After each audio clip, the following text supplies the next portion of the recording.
All right, I think we can go ahead and get started as people continue to file in today. Well, good afternoon. My name is Deandra Coleman. I'm with the Virginia SBDC Network. For those of you that are not familiar with our organization, the Virginia SBDC is a partnership program between the U.S. Small Business Administration, George Mason University, and local host institutions throughout Virginia. With 27 locations across the Commonwealth, we provide training and technical assistance to small businesses and their local communities. Our one-on-one consulting services are available at no charge. Today's webinar, Securing Your WordPress Website, is presented by the Virginia SBDC and is part of our cybersecurity series that discusses how to protect your small business's digital information. We are recording today's presentation and it will be posted on our website, virginiasbdc.org. Due to the large number of participants, everyone's microphone is muted, but if you have questions during the presentation, you can type those into the Q&A box. We have also enabled the live transcription function, which you can enable or disable via your meeting controls. And now it is my pleasure to introduce our presenter for today's session. Tom has over 25 years of cybersecurity experience and began his career in the U.S. Army Signal Corps before transitioning to military intelligence as a counterintelligence agent with assignments in Germany, the US, and Middle East. Tom served his country honorably in both Operation Desert Shield, Desert Storm, and Operation Iraqi Freedom. Tom is certified as an information systems security professional and information security manager, and is certified in risk and information systems control. Since arriving in Winchester in 2018, Tom started his cybersecurity firm specializing in helping small and medium businesses protect their critical and sensitive digital information, and was recently awarded the top of Virginia's Regional Chamber of Commerce's 2021 Entrepreneur of the Year.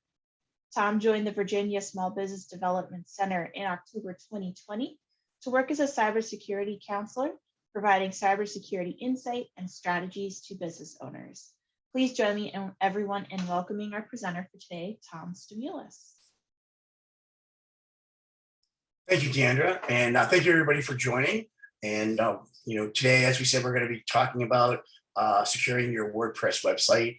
We know that we have our other advisors that have worked with individuals like yourselves on how to build your website, and we thought it'd be a really good idea to say, all right, now that you've built it, let's ensure that it's properly secured.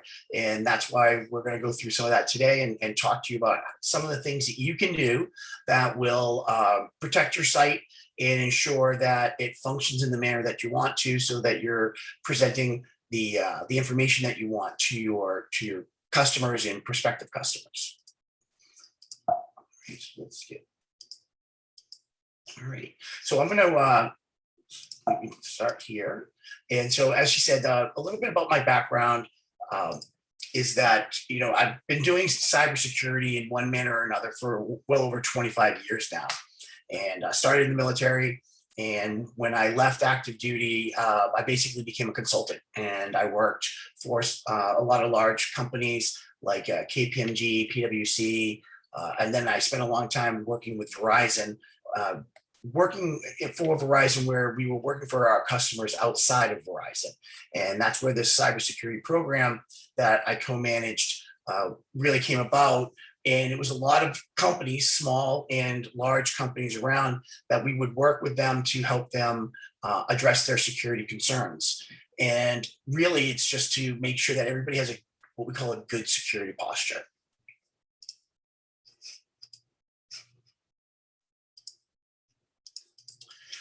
So today we're going to cover a couple things. One, I want to give you a bit of understanding of what WordPress is, why it's so popular. Talk about some of the security concerns that you have with WordPress. Plugins, which are features that you can add to your WordPress site that allows it to enhance it in multiple ways. And then we're going to go over some basic security and actually some steps that you can actually take on your own WordPress site. And then in the end, I have the resources that you'll all have access to, because once we're done, we will be sending out the PDF version of this presentation, which will have all of the steps that we tell you, along with the different resources that you can take advantage of. Now, WordPress itself has only been around since 2003, and in the grand scheme of the internet, that's not a very long time. It was really developed by two individuals. They felt a need that was there to give a better visual experience, so they created it. And it's an open source program, which means that it's not owned by any individual or any company. People can contribute to the code. The code itself is open source, which means that individuals, if they find a flaw or a fix, they can go in and fix it. And it's not something that has to go through a very lengthy process. Like if you find a Microsoft problem and you report it to Microsoft, they have to go through a very lengthy process to repair that. It is the world's most popular content management system, and that's what WordPress is really considered, is a content management system. It powers 34% of all websites, which is the largest number compared to all of its competitors. And it's not just for small businesses. As you can see here, it also powers almost 15% of the world's top websites. And that includes websites like the New York Times, Spotify, and even whitehouse.gov. So even the federal government uses WordPress. So it's not just something that small business owners use. So it is very popular and it's used extensively throughout the internet. But there are some security concerns that, when you are the most popular content management system, you're also the most attacked. We talk about that with Microsoft. Microsoft is the most popular operating system. It also gets the most attention by criminals on how to exploit it. And as you can see, a lot of these vulnerabilities are preventable. 41% are caused by vulnerability to the hosting platform. Now, that when they say hosting platform, that is most of the time would be an out-of-date hosting platform. Someone found a vulnerability, someone went and fixed the vulnerability, but the individuals that are using WordPress may not have gone in a reasonable amount of time to update their platform, which makes them susceptible, which of course would lead to them potentially being attacked by that vulnerability. Because there are a large number of plugins, they're always, and the plugins are open source. You have people who are constantly looking for issues with those plugins and ways to exploit those plugins. So once they're found, they're repaired, and then the plugin just needs to be updated. There is a large number, because this is a website, you use a URL to access that. Cross-site scripting is really the most popular way to attack a WordPress site. And I'll discuss on the next slide actually what cross-site scripting is. So you can see these are just additional ones. And as you can see, almost 50% of hacking was caused by outdated WordPress sites. So the thing to keep in mind is that WordPress is open source. WordPress, for all intents and purposes, is free. You pay for your hosting, but you usually get a number of templates and basic plugins that you can use, and really all you're doing is paying for the hosting. Saying that, one thing that I really want people to take away is that it's our responsibility to maintain our websites, and that doesn't necessarily mean you have to go in every single day to look at it. What it really means is that you can. What that means is you really you have to come up with a maintenance schedule of some sort. So I talked about cross-site scripting. And what that really is, as you can see here on the bottom left-hand corner here, the individual, the unauthorized individual, hacker, whatever you want to call them, discovers that a WordPress site has a vulnerability, and it enables a script injection. And what a script injection is if you type in, www.vasbdc.com, that's going to take you to the Virginia Small Business Development Center page. What they identify with cross-site scripting is that if you add additional parameters, which is scripted out, and it could be a very long URL. What it will do is that for sites that are not properly protected, it will cause the site to give back information from the JavaScript. It'll give that information. It'll make that. It'll allow the individual to manipulate the website to do more than what the website was expecting it to do. So it kind of it tricks it by giving it all of these commands that it's not expecting and that weren't properly protected, and that allows that individual to request things that they should not normally be able to request from that. And what happens is when an individual goes to the website, that script is actually activated, and then the visitor's session, or the cookie, which we all talk about, when you go to a website, it establishes a cookie to actually remember who you are. It was really developed out of convenience to make your experience better, but individuals or criminals have figured out how to use that to exploit that information. So that information is then sent to the unauthorized individual, and it allows them to get information. It allows them to manipulate the experience, and that could be everything from stealing personally identifiable information, payment card information, whatever that individual may be transacting with that website. So when you have these plugins that are in place to reduce the cross-site scripting, it's very important that we, come up with a schedule to where we go in and we update our WordPress sites. Now, some of the most popular WordPress plugins, and this is something you can check on your own individual sites, is Yoast SEO. So, SEO, it's all about, where you are, where you come up on a search on Google or Bing or wherever, they're doing searches. So that allows, that is one that allows you to improve your overall score and positioning. Then there's Akismet, which is used to block spam. And it's very good. I've used it for years on my own site and on several sites. And as you can see, it's blocking about 5 million pieces of spam per hour. Jetpack is another one that helps you with your marketing, design, and security. WordFence security is another popular one that I recommend you either implement or look into to see if it will help, because it does add a firewall, or actually adds a web application firewall. And then the contact form is, of course, when you have visitors come to your site, you want to be able to re-engage with them, whether that be future promotions or newsletters or whatever. But the contact form allows you to get the information, but it also prevents those spam contacts. I've received them even on my own site, where I'll get these random contacts, has no information. It was just someone tried to spoof my contact form to get me to interact with that.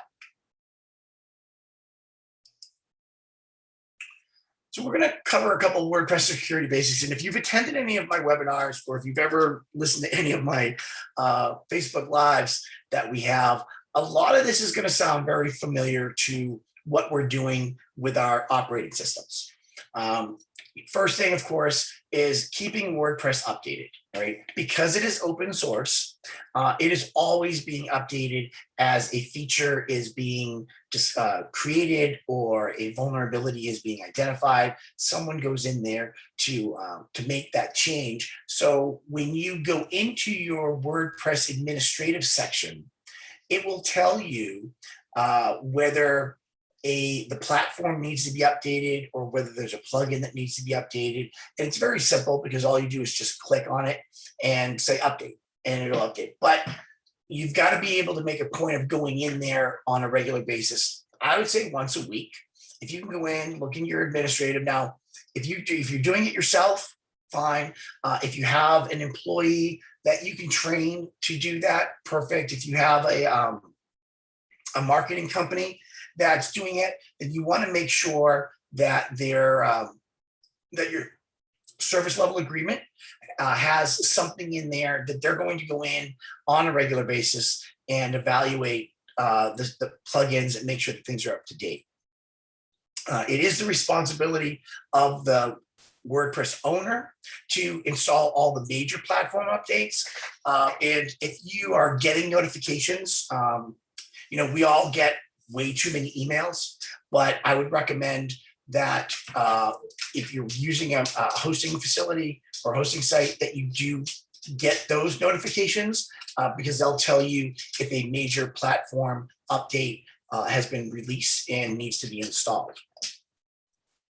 Another key thing to keep in mind is usernames and passwords. All right. Because WordPress is a template, they use a lot of templated usernames. And we'll talk about like admin and things like that. But you want to use it, if you can, you want to use a unique username.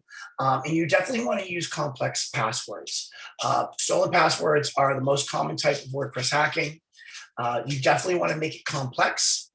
And I've recommended this a number of times, is that invest in a password manager. It's probably the best one of, let's just say, it's going to be one of the top 3 investments that you can make for your personal and your professional life. Because what a password manager does is exactly that. It's a secured, encrypted vault that stores all of your usernames and all of your passwords for all of your sites and all of your accounts. What that means is that you only have to remember one password to enter into that vault. These password managers have become so user-friendly and very complex, where you can dictate the number of characters per password. You can tell them whether it should have special characters or not. You can identify what special characters can be in there, because some sites limit the special characters, and it'll generate a password of any length for you. And then it ties it to the actual site. So when you go, like I use Bluehost for my WordPress hosting. When I go to Bluehost, it will automatically, because I also use a password manager called 1Password, where it will actually go into, when I sees the website, it will upload the username and the password for me, and it'll actually log in. And then I don't have to think about it. So, and I have an extremely complex password to get into, something that I would never be able to remember. It's because it's all random characters, alphanumeric, special characters and numbers. And I think it's like 16 characters long.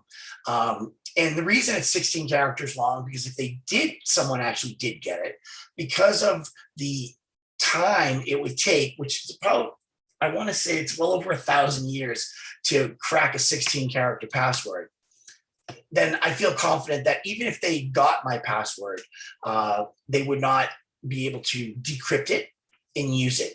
And it would afford me enough time to go to that site just out of a good security posture to go out there and change my password. So it's something definitely to keep in mind.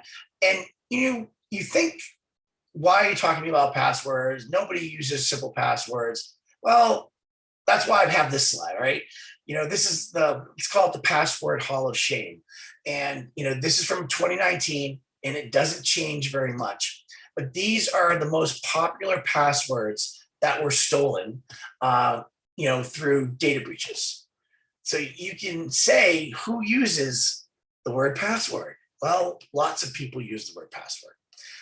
And then, someone thought that 1, 2, 3, 4, 5, 6 wasn't secure enough. So they added 7, 8 or 7, 8, 9. And it's still not secure enough. Every single one of these passwords, I wouldn't even actually call them passwords, but they are, they're not even like a millisecond to crack that. It's not even a brute force. That's how easy it is. So it's important that when you set up your WordPress, that you ensure that you're going to make sure that people who have access to that WordPress are using some type of complex password. The more complex, the more secure, but there's got to be a way for you to secure that password. Writing it in a notebook is not a good idea. Putting it on your phone is not a good idea. Yes, your phone can be encrypted, but you're also using maybe a 4-character or 6-character password to enter your phone. So I would recommend that you use some type of a password manager or some type of an encrypted file that you can maintain. The beauty of a password manager is that it will, and I'm not really trying to sell people on password managers, I'm trying to make you understand that the value of it, because it will sync across multiple operating systems.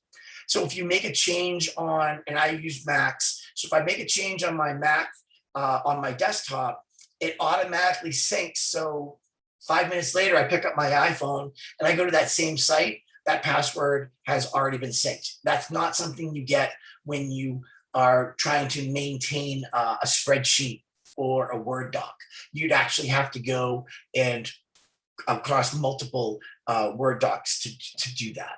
So just to keep in mind that, people are still using very insecure passwords, which of course, if they're accessing your website, it's going to be very easy for a hacker to do that. Other than passwords, one of the biggest challenges is access, and privileged access at that. When we work for an organization, they give us what I would call unprivileged access. And that's enough access for us to do our job, reach the sites that we need to reach the files or the folders or the applications. But then you have your system administrators that have privileged access. And they're the ones that will have administrative rights or root or power user rights. And that's because their responsibilities are different than yours, but it requires them to have more access to the operating system or to the application. Unfortunately, assigning access can be somewhat frustrating. And you will go in and your best intentions is to assign a person a limited amount of access. And you tell them, all right, it's done. You send them their password, they log, they can't get in. And then you're trying to figure out why you did everything the instructions told you to do.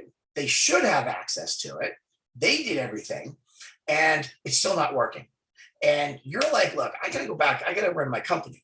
So what a lot of people do is they're like, forget it. I'm just going to give them admin rights. And that way, and then what do? You give them the admin rights and the employee says, all right, it's working. Well, of course it's working because you give them access to do everything and it's not going to deny it. What happens though is that privileged access, if it's stolen through a data breach of some sort, or if their password is compromised, that means the person who stole that password has full access to your WordPress site. Now, if you have a static site, maybe it's not that big of a deal, but if you're doing e-commerce on that site, it becomes a very big deal because all of those transactions that are passing through your site are now susceptible to being stolen by that individual who stole that privilege or got that privilege access. So I recommend that you only give access for the individual to do what they need to do. If you have a couple people working on the WordPress site, you have a primary and a backup, that's fine. I would not give anyone any admin rights other than yourself or that trusted administrator that you have, depending on the size of your organization. And they would issue out administrative rights only on an as needed basis. And then once that individual uses that right, then the administrator would go and change the password and lock it up for the next time. Very rarely are you going to need full administrative rights to manage your WordPress site. So I would recommend that you hold that administrative rights and keep it very limited. Do not just give it to somebody so they can have it all times. Find out why they need it. And then once it's released, you can. It's easier to manage. Also, with administrator, you never know if you give it out to too many people, then you don't know who made the changes because it's under the admin name and not under an individual's unique username. So if you have 3 people, you're gonna have to try to figure out who did what if something wrong happens, because all three of them have the admin, you're not going to be able to know which one was logged in, because if they did something wrong, they're not going to want to admit that they did something wrong. Another thing to keep in mind is where you're going to host your website. Cheap does not equal secure. Just keep that in mind, all right? Now, that doesn't mean that you can't get an amazing deal.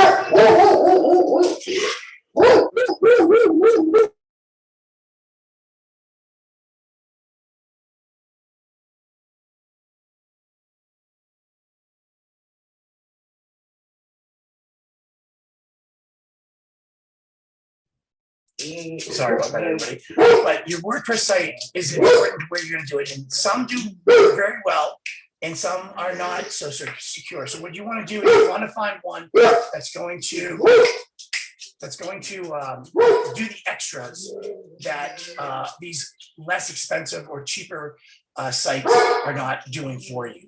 So and two that I recommend to look at, I don't recommend you use them. I recommend you check them out because they are doing more than other sites, is Bluehost and SiteGround.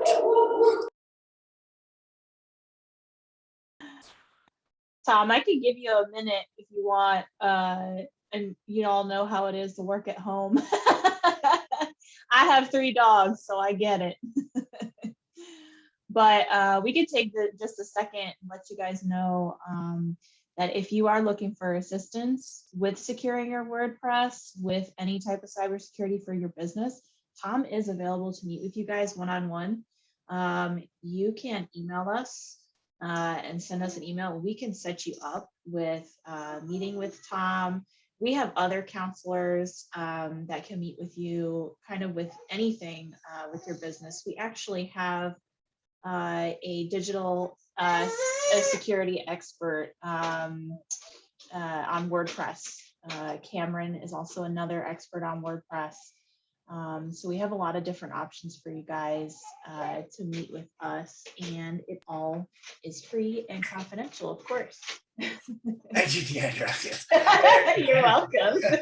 Yes, sorry, everybody. Yes, that's the one thing about working remotely I think we've all dealt with. It's the children, dogs, cats. And now my baby's going in the background. And the UPS delivery guy never shows up at the times that you want them to. They always show up at the most inconvenient time. So I appreciate everybody bearing with me on that. So the other thing is, when we talk about good security here, is backing it up. And I've talked about this a number of times with your operating systems and your files and your applications. If you don't back it up, and I'm very blunt about it, if you don't back it up, don't waste your time doing anything else, all right? Because nothing is 100% secure, and you are going to have to restore something at some time, which would be either a file or or a folder or an entire application. And if you're not backing it up, then you're not going to be able to. So no matter what security you put in place, no matter how locked down it is, no matter how safe it is from being hacked, if it crashes and you can't recover, then what good is it? So backing up is the number one security, I would tell you, is the number one security practice that you could do for everything that you have, whether it be your phone, your computer, your applications, your websites. That would be the number one thing to do. And there are a lot of plugins there's free and paid plugins that you can use to ensure that you're backing up your WordPress site. And if you've built a WordPress site and you've made a lot of changes, you know the time that you've put into it. The last thing you want to do is have to spend all of those hours building it manually because we didn't take a few minutes to get the right plugin for backing it up. And the other thing is there are a lot of security plugins available for you to use that will monitor and audit your website.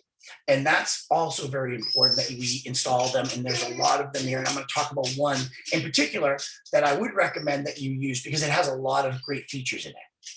A web application firewall. Now, there are regular firewalls that we talk about when you have an organization, when you're protecting your network from the internet, right? That's that firewall that you want to use, and I usually refer to it as a front door to your house. All right, we all have a front door in our house with a lock on it because we want to determine who can come in and who cannot come in. That's our gateway, that we determine whether the person on the other side of our front door is known or unknown. If they're known, we let them in. If they're unknown, we don't let them in. The challenges with an application, though, is that an application uses certain protocols that have to be allowed through a firewall. All right. And that's when you start getting like, port 80 and port 443. Those are automatically opened up through a firewall. But there are individuals that have figured out how to manipulate these application protocols. So a web application firewall blocks additional malicious traffic before it ever gets to your website. So that, in conjunction with a firewall, now your hosting facility will have a firewall. And then they may have a web application firewall, they may not, but there are these plugins that will actually create this web application firewall, which basically does, you don't even have to tweak it. It just puts in the basic security parameters that are necessary just to make your WordPress site a little bit more secure. Another thing is enabling SSL and HTTPS. All right, now SSL is secure socket layer. Now there's another term called TLS, which is transport layer security. And that's what encrypts the data between your website and your user's browser. You would think that by default, these hosting facilities would have HTTPS protocols in place. And the way you can tell is if you want to just check your own site, if you type in HTTP : / in your website, if it pulls up with just HTTP, then that means all of the traffic that goes between your browser and your site is insecure or unencrypted. If it pulls up with either the lock or you see it redirects you to an HTTPS, then that's telling you that the website traffic between, or the data between you and your website, or the browser and the website, is actually encrypted. More reputable hosting sites will have it on by default. All of them offer it. You may actually have to check and just send an email or request that they turn on HTTPS. SSL, it's the term that people use because it was around for a very long time. Or SSL is actually not secure at all anymore. You really want to use that protocol that I mentioned, which was TLS. And you want to query your hosting facility to find out what encryption protocols they're using. Now, it might be on your site where when you go into your WordPress, it might be right there. It might not, but you definitely want to make sure that they're using, right now, it's TLS 1.2 is the most secure. I wouldn't use anything less than TLS 1.1, but in SSL and TLS 1.0, I wouldn't use it all. They've been defeated from their security protocol perspectives, and you really want to move on to the more secure protocols, especially if you're sharing data with a customer, potential customer, or if you're transacting e-commerce. You want to make sure that you're using the most secure encryption protocols available. And so that's really how, it sounds confusing. So what I wanted to do is when this is how SSL works, this is also how TLS works, all right? And as you can see, the first step is we all do it, right?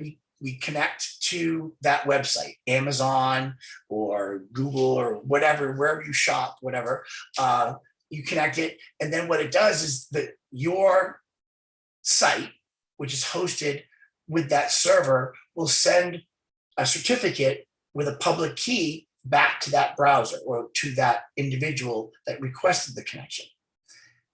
The browser does all this in the background, checks validates the certificate, and then encrypts the data using the public key that you sent them, all right, or that the server sent them. And then from that point forward, the server where you're hosting your website decrypts the data with the same private key. And that's how you can ensure that the data that's going from your browser to that website is encrypted, as long as it's using, like I said, an SSL protocol, which we, SSL, TLS, or if you see that it says HTTPS, right? And, we talk about HTTP, which is unencrypted traffic, and that all goes over port 80. And then you have encrypted traffic, which goes over 443. All right. So you want to keep an eye on that. It's very important that you make sure that your site is using these features. They don't cost any additional money. It's, like I said, most hosting companies, it's just by default, but it's definitely something that you want to check, because people make mistakes, and sometimes the configuration may not include everything that you wanted. And once you check it, though, it'll be good to go. So a couple other things that we talked about, and I talk about all the time, is two-factor or multi-factor authentication. We're all using it in some manner. And that's because different sites use it. Many sites offer it, even though you may not be using it. So what two-factor or multi-factor authentication is there's really only three ways to verify that the person on the other end of the computer is authorized. And there was a very long time ago, actually one of the first, I think, cartoons was that there was a dog, and it said on the internet, no one knows you're a dog, right? And it's true, right? Because you don't know whether the person that is querying your website is authorized or unauthorized. Passwords, which is something that and there are only three ways really to date. There's something something you have, and who you are. Passwords for the longest time have been the base, and but we've all realized, and you've seen them exploited, that one, passwords get stolen because they're stored in databases of other companies. Sometimes they're encrypted, sometimes they're not. If they're not, then whatever password that you had is now on the dark web and being sold and traded with other criminals who want your username and your passwords. So we know that passwords in and of themselves is not a secure way to validate that that person requesting access is the person who you've authorized to have access. Where we get two-factor is that when you have something that you have. Now, it used to be a token. There RSA had these RSA tokens that you'd keep on your keyring, and it was a randomly generated code that changed every 30 seconds or every minute, and it synced with an actual authentication server. So it was set up on the time where if it said 111222 on my token, and I typed that in, the server would realize that it was the right token because we synced them, right? Now, because of our cell phones, we've done it with what we call a soft token, and lots of organizations have that. Gmail has two-factor authentication. So I would recommend that you implement two-factor authentication at a minimum. And what the third factor is would be biometrics, all right? And you use that, we use it if you have an iPhone. I use iPhone, so I can't talk about Samsung or anything like that. But they use facial recognition. They used to use their thumbprint. That's all biometrics. All right. So if you really wanted to be secure, it would be a password, then a token, and then some type of biometric validation. You can be pretty sure, fairly confident, that the person that's trying to access your site is the person that you have approved authorization to access your site. But a password alone is not going to be enough. So I would definitely recommend, and once again, a lot of organizations, a lot of sites offer it for free. There are free multi-factor plugins because there's a lot of open source stuff. It's not something that's going to cost you money. It's going to send a message to your customers that you value their data and you value the information that they're sharing with them, and you're taking that extra step to protect that data. And that's really how you want to word it with your customers, is that you're doing, you're putting in layers of defense to protect the data that they're sharing with you. When I talked about the security plugins, there is a plugin called, you can pronounce it however you want, but Security, all right? And what this does is it has a lot of automated features that you can just check and it will automatically do it. It will evaluate your site. It will scan for misconfigurations. It'll provide you reports, and it will tell you what you need to do. It's a great time saver. It is also free. So I would definitely recommend you look into the features of security and will it work with your website. But it definitely alleviates and eliminates a lot of the manual stuff that we normally end up having to do. We talked about unique usernames. Admin is, admin, root, administrator, all of those are unique. They're not unique. They're default names that organizations, that vendors, no matter where you go, you're always going to find admin, root. And we always recommend that you change that. Now, for the longest time, you couldn't, but you can now change the username. And what I normally recommend is that you create an administrative account with a unique username with all of the same rights and permissions that your administrator has, and then you delete or disable that account. So if someone does get into your site, all hackers have, when you watch a police show, they talk about an MO, right? Modus operandi. How do they, what's the criminal do? Every criminal has a specific set of tasks that they do when they log in to a site. They go to certain files, they look for certain permissions, they try to download this, they try to install that. It's pretty much standard. They all follow some type of method to do that. A lot of times is they go straight for the admin accounts, because if they get the admin account, then they own the entire site and they don't have to do any more real work, because that admin site or that admin user has all the rights and permissions that they need to do. They don't have to go search for any more. So if you change the username or if you disable the admin, it makes their job more difficult and maybe even prevent them from gaining any more access than they already have. So it's definitely something that you want to consider doing. It's fairly simple to do that. Another thing is disable file editing. That can be done through security, through the plugin. That's one of the things that I talked about, because when we create, or the internet was created to be user-friendly and to exchange data. When our sites, when you build a website, you build it to be functional. You build it to be easily navigatable for our customers, because we know that if they struggle, they're gonna click and they're gonna go someplace else. So we want to make the experience, as enjoyable as possible. But as a result of that, when they develop these platforms, they develop them with a lot of features that were for ease of convenience, but not necessarily secure.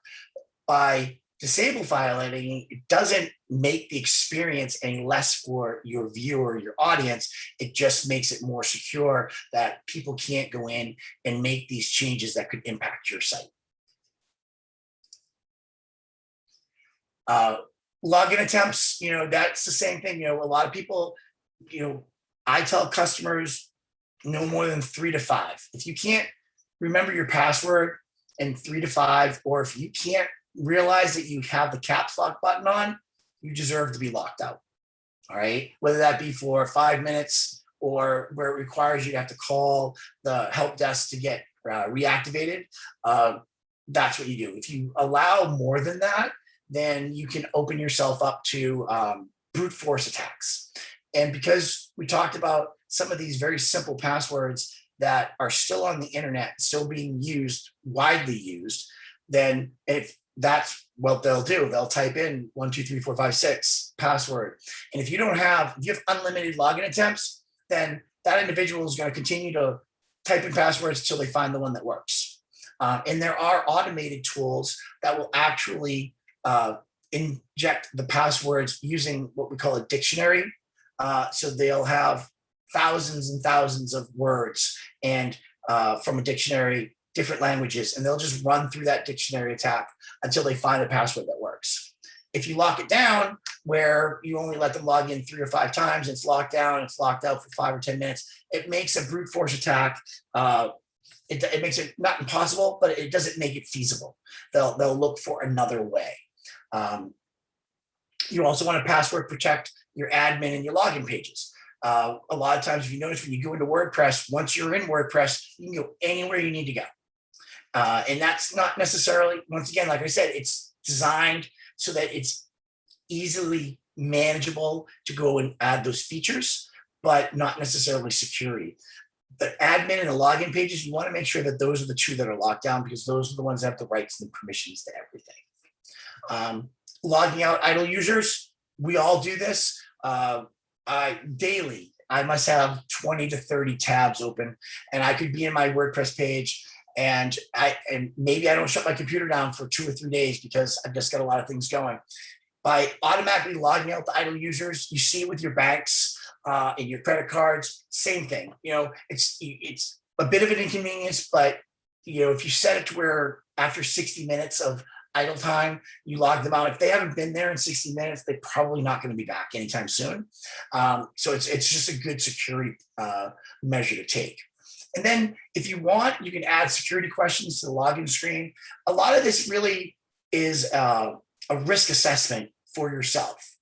I personally don't have security questions because my web page is static. I don't have it. It's not a portal where my customers can log in and then log into their portal. I'm not doing e-commerce. It's really informational for me. Now, if I get to a point where I do allow my clients to access their data through a portal, then I would have to do another risk assessment to say, all right, what could happen if an unauthorized person accessed a client's portal that wasn't the client? What would be the impact to me? Am I in violation of any state requirements, federal requirements, or industry requirements? So if you're medical or financial or retail or manufacturing or energy, you have some type of regulatory requirement that you have to align with or abide by. So, when we talk about HIPAA with medical, so if you have a medical site and your people can log in and look at their records, you want to make sure that you have all that security in place, because if an unauthorized individual accesses another patient's records, that's a HIPAA violation. And all HIPAA violations are susceptible to significant fines. So we don't really want to be fined for something that was preventable. So what happens if you do get hacked? And it can happen. Look, we've all had, over the years, we've all probably had a virus because we clicked on something. Some of us may have, we've been subject to phishing. No matter how hard we try, sometimes we make mistakes. No matter how hard we try to protect our sites, maybe just something happens and it does get hacked. Well, you're gonna have to deal with that, and you're gonna have to fix it, right? But one of the challenges taking place is fixing a WordPress site is challenging. It's definitely, I wouldn't call it a DIY thing unless you have a really knowledgeable individual on your team. I would hire a professional. And it's just like when I talk to people, when people say, well, I got this virus, what do? I tell them to I tell them to restore, like wipe the entire hard drive and do a fresh install. Because some of these viruses and Trojans are so complex that no matter what you do, they leave some remnant on your computer. So, and the only way to destroy that remnant is to do a clean install. Now, taking that into consideration here, if you're backing up your website and you know that the backup that you have is clean, well, then you've just solved your problem, because we talked about this already, that the site, you're going to restore it, you're going to wipe the site away, and you're going to restore it from that clean backup. There you go. That's probably the number one reason why you want to back up, because then you probably don't have to hire a professional, because you can just do a clean restore and you're on your way.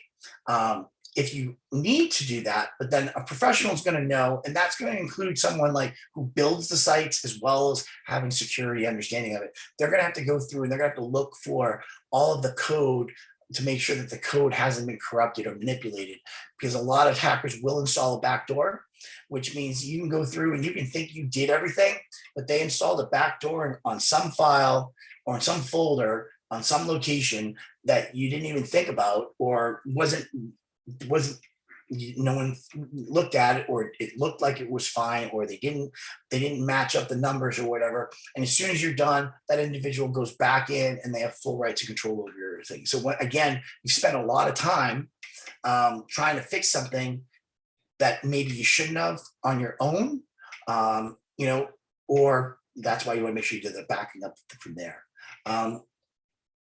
So a lot of this stuff is, we'll use the word, I don't want to use the word common sense, but these are some of they're very similar to the things that we do for our operating systems, that we do for our phones. And now we're also doing it for our websites. See, it's the same type of defensive measures that we do. We're just carrying it over to different platforms. So with that, we have about 5-6 minutes left. If anybody has any questions, I'd be more than happy to address them now. All right, thank you so much. We do have a couple questions. What is the name of the password protection? I know that you were talking about specifically the apps, I believe.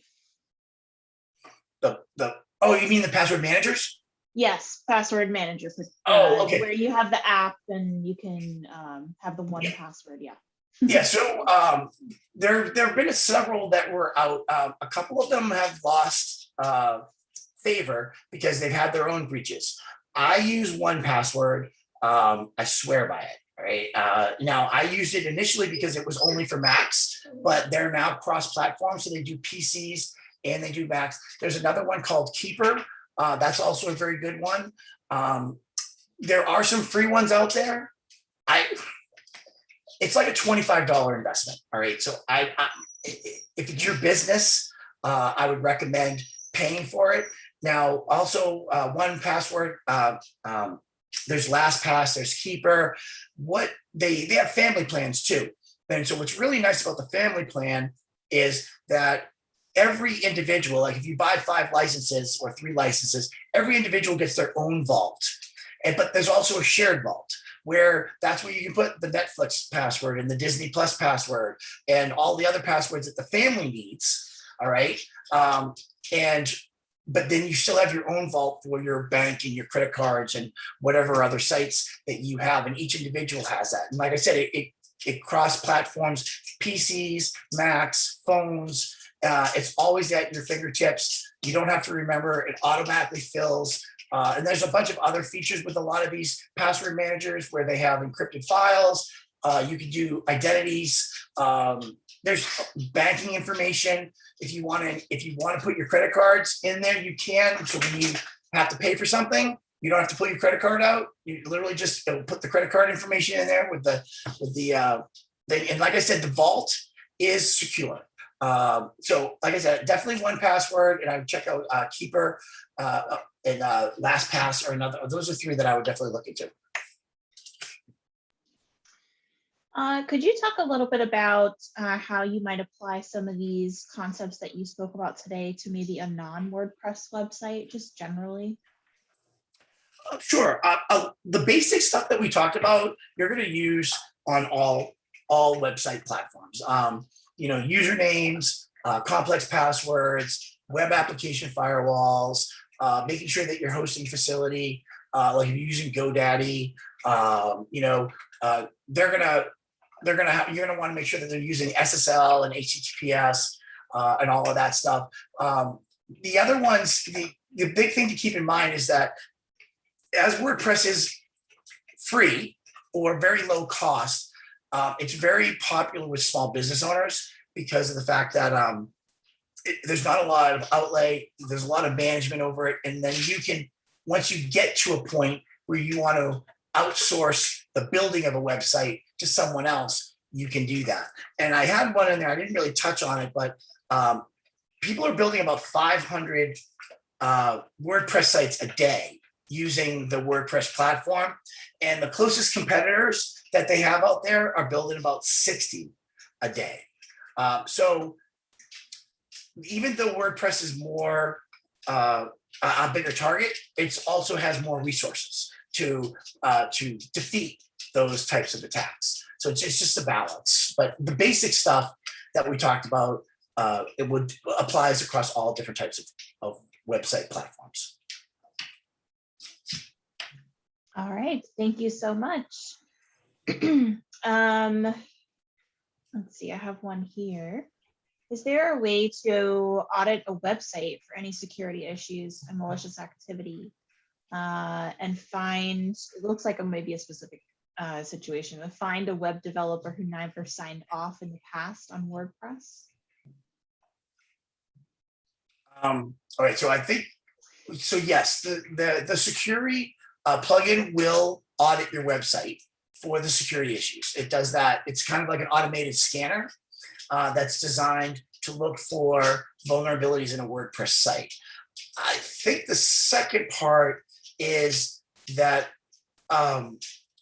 when a web developer or someone who codes an application, they usually will sign off in the code that of what they did or who did it. I don't know if someone never signed that I don't know how you would be able to track who made the code changes.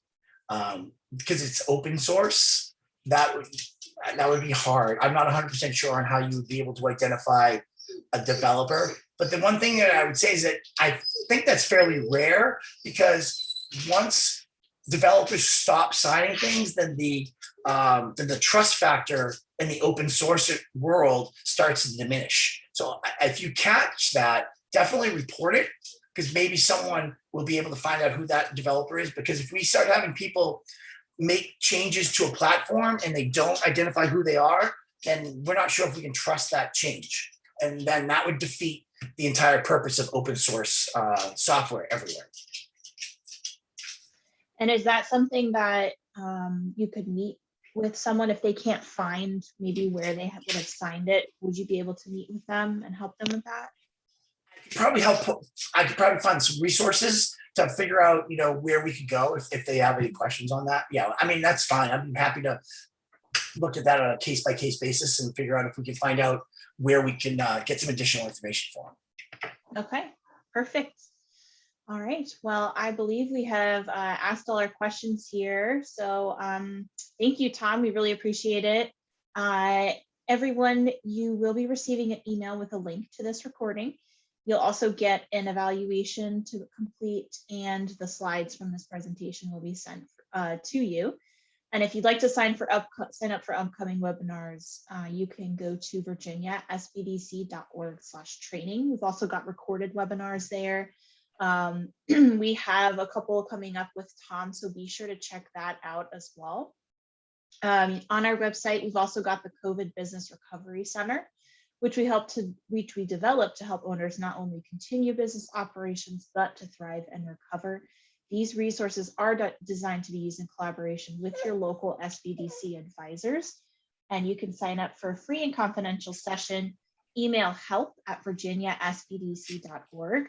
You can also email send an email there to meet with Tom as well, and we will get you set up to meet with Tom, and he can help you with anything cybersecurity related.